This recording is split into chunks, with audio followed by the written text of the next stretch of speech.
Leo tunazungumzia moja ya upasuaji wa kisasa unaookoa maisha ya watu wengi wenye changamoto za mfumo wa mkojo, hasa figo. Na hasa tutajikita katika kuzungumzia upandikizaji wa figo.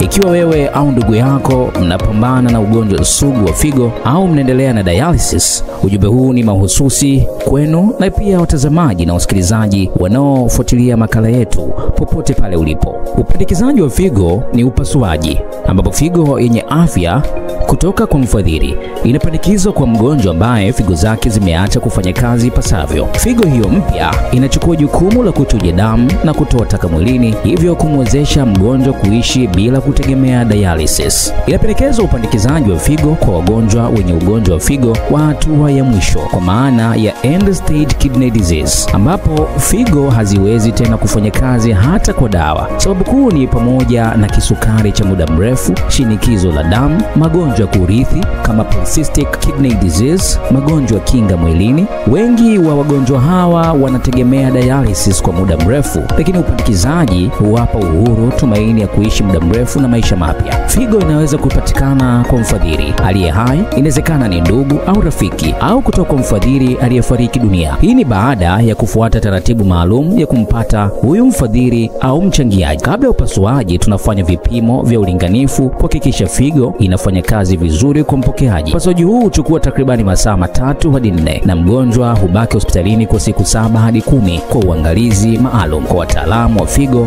na upasuaji. Baada ya upandikizaji, wagonjwa wengi huona mabadiliko makubwa, wanapata nguvu, usingizi mzuri na hamu ya kula kurudi. Mgonjwa huwa hahitaji tena dialysis na wanaweza kurudi kazini na kuendelea na maisha yao ya kawaida. Iwapo mgonjwa atazingatia vizuri na matumizi sahihi ya dawa pamoja na ushauri wa madaktari bingwa wa figo na upasuaji, basi figo iliyopandikizwa inaweza kudumu zaidi ya miaka 15. Upandikizaji wa figo unahitaji ufuatiliaji wa karibu na kwa umakini mkubwa kuondoa madhara yanayoweza kujitokeza baada ya upasuaji, kama vile maambukizi, figo kukataliwa na mwili kwa maana ya organ rejection. Lakini kwa dawa sahihi na ufuatiliaji wa karibu, athari hizi hudhibitiwa na kutibiwa iwapo itatokea bila kuhatarisha maisha ya mgonjwa au kuleta changamoto kwenye figo iliyopandikizwa. Tembelea ofisi zetu zilizopo Haideli Plaza, ghorofa ya 2, Posta Mpya, Dar es Salaam, au piga 0786333464 na